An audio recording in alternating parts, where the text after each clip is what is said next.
Actually problem है, मेरे ख्याल से पिछले 4-5 सालों से कंटिन्यू ये प्रॉब्लम रही पूरे जम्मू कश्मीर में। ख़ासकर मैं कश्मीर की बात करूँगा पावर के हवाले से। आप देखिए हमारे सार्फिन ईमानदारी से फ़ीस भर रहे पावर के हवाले से। उसके बाद भी जो शेड्यूल है पावर डिपार्टमेंट का, अगर किसी एरिया में 5 घंटे कटलमेंट है, किसी एरिया में 4 घंटे कटलमेंट है, उसके बाद शेड्यूल पे यहाँ का पावर डिपार्टमेंट नहीं चल रहा है। आप देखिए जिस एरिया में 5 घंटे कटलमेंट है शेड्यूल के हिसाब से, वहाँ पर 10 घंटे कटलमेंट रहती है। आप देखिए जहाँ पर 4 घंटे की कटलमेंट है शेड्यूल के हिसाब से, वहाँ पर 8 घंटे की कटलमेंट रहती है। उसके साथ साथ आप देखिए हमारे सार्फिन ईमानदारी से यहाँ पर फ़ीस भर रहे हैं। आप देखिए अभी विंटर में कम से कम 1 महीना है। आप देखिए इस वक्त पावर की हालात क्या है, बदतरीन सिचुएशन है पावर के हवाले से पूरे जम्मू कश्मीर में। ख़ासकर मैं कश्मीर की बात करूँगा। मेरे ख्याल से जब विंटर आएगा, 1 महीने के बाद विंटर स्टार्ट होगा कश्मीर में, मेरे ख्याल से इससे बदतर सिचुएशन होगी पावर के हवाले से। अगर एडमिनिस्ट्रेशन को ये पता है, एडमिनिस्ट्रेशन इसके हवाले से अवेयर है, मेरे ख्याल से 2 महीने 3 महीने पहले इस पर एक्सरसाइज होनी चाहिए ब्यूरोक्रेसी के साइड से, पावर डिपार्टमेंट के साइड से, ताकि जो हमारा सार्फिन है कश्मीर में बेचारा ये सफ़र नहीं करेगा। आप देखिए श्रीनगर शहर है ये, आप देखिए श्रीनगर शहर का क्या हाल है 2021 में पावर के हवाले से। आप देखिए गाँवों देहातों का क्या हाल है इस वक्त। बद से बदतरीन पोजीशन है गाँवों देहातों में पावर के हवाले से, पानी के हवाले से।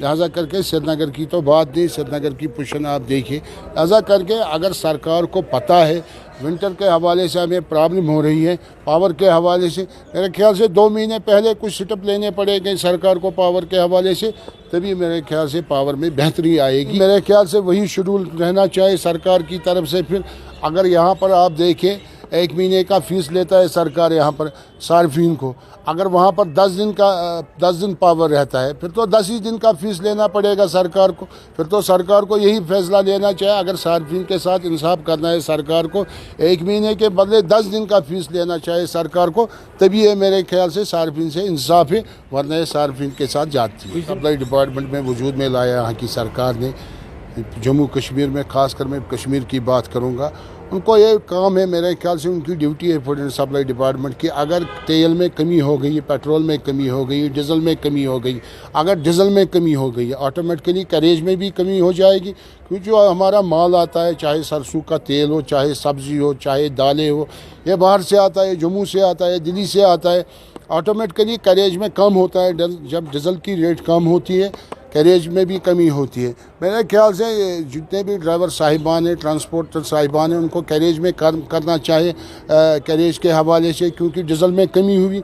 उसके साथ साथ जो डिस्ट्रीब्यूटर हैं हमारे कश्मीर में, चाहे सरसों के तेल के हवाले से हो, चाहे दालों के हवाले से हो, चाहे जो भी किचन के हवाले से एसेंशियल कमोडिटीज़ ज़रूरत है किचन के हवाले से, जो उनके डिस्ट्रीब्यूटर है यहाँ पर कश्मीर में, उस चीज़ में कमी लानी पड़ेगी उनको, क्योंकि तभी इंसाफ है यहाँ के लोगों के साथ। आप देखें सब्ज़ी में कैरेज में कमी आ गई, सब्ज़ी वालों को सब्ज़ी के रेट कम करने पड़ेंगे।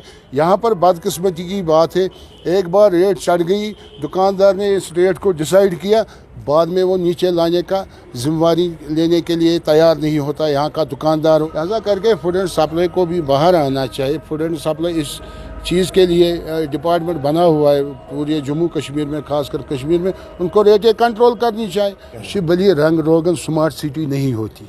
आप देखिए किसी भी स्टेट में आप जाइए, हिंदुस्तान के स्टेट में, वहाँ रंग और रोगन से स्मार्ट सिटी नहीं बनती है। स्मार्ट सिटी बनती है रोड वाइडिंग से, रोड से। स्मार्ट सिटी बनती है ड्रेनेज से, स्मार्ट सिटी बनती है वाटर सप्लाई स्कीम से, स्मार्ट सिटी बनती है पावर अवेलेबल होना चाहिए 24 घंटा, उसी को स्मार्ट सिटी कहते हैं। मेरे ख्याल से यहाँ के अफसर इतने प्रेशराइज है इस वक्त, खासकर मैं छोटे अफसरों की बात करूँगा, चाहे वो एग्जीक्यूटिव इंजीनियर हो, चाहे AWE हो, चाहे JE हो, जिनको ये पैसा यूटिलाइज करना होता है ग्राउंड पे डेवलपमेंट के हवाले से, वो इतने प्रेशराइज है आज हमारे अफसर कश्मीर में, मेरे ख्याल से वो काम करने के लिए तैयार नहीं है। आगे पैसा छोड़ दिया जाता है ब्यूरोक्रेसी की तरफ से, उसके 2 दिन बाद आर्डर वो निकालती है ब्यूरोक्रेसी। अफसर हमारा डर रहा है काम करने के लिए। काम देखो अब जो हमने पैसा छोड़ा सरकार की तरफ से, क्या ये पैसा यूटिलाइज हो रहा है, इससे डेवलपमेंट हो रही है? वो सरकार का हक बनता है, क्योंकि ये लोगों का टैक्स का पैसा है, उस पर सरकार की जिम्मेवारी है। मगर काम का ऑफिसर को परेशान करना, प्रेशराइज करना, मेरे ख्याल से ये भी एक वजह है बेचारे का ऑफिसर को, जो यहाँ का जो पैसा है एलोकेशन के हवाले से, डेवलपमेंट के हवाले से, वो पैसा यूटिलाइज होता है, वो पैसा लैपस होता है, यूटिलाइज नहीं होता है, पैसा लैपस होता है। इसीलिए मेरे ख्याल से यहाँ की डेवलपमेंट पे असर पड़ता है। जो हम स्मार्ट सिटी की बात कर रहे हैं पिछले 4 सालों से 5 सालों से, हमें वो चीज़ नज़र नहीं आ रहा है। आप श्रीनगर के बाहर 4 किलोमीटर जाए, आप देखें जैसे आप गाँव में चल रहे होगे। ये कौन सी स्मार्ट सिटी होगी? स्मार्ट सिटी वो होती है कम से कम इसका दायरा 30 किलोमीटर होना चाहिए, चारों तरफ उसके, यहाँ से 30 किलोमीटर, वहाँ से 30 किलोमीटर, इतनी डेवलपमेंट होनी चाहिए। जब ये मेरे ख्याल से ऑफिसर को फ्री हैंड नहीं मिलता है, वो भी डरता है, वो भी एक असर पड़ता है डेवलपमेंट पे। यहाँ पर जो डेवलपमेंट के हवाले से जो परेशानी होती है, पैसा लैपस होता है, इसका ये वजह है क्योंकि जम्मू में 12 महीना मिलता है डेवलपमेंट के लिए, कश्मीर में 3 महीना हमें मिलता है। उनको भी इतनी एलोकेशन यूटिलाइज करनी पड़ती है, हमें भी उतनी एलोकेशन यूटिलाइज करनी पड़ती है। इसीलिए हमने सरकार को तजवीज़ दिया था, जो फाइनेंशियल ईयर में हमारा पैसा सेविंग हो जाएगा, उसके लिए अलग ट्रस्ट बनना चाहिए कश्मीर में, जिस तरह लद्दाख में अलग ट्रस्ट बनता है लद्दाखियों के हवाले से, उसी तरह कश्मीर में भी अलग ट्रस्ट बनना चाहिए। जो भी सेव पैसा होगा मार्च के हवाले से, वो अपना ट्रस्ट में रहेगा वो पैसा, उसके बाद में हम अप्रैल में उसको यूटिलाइज कर सकते।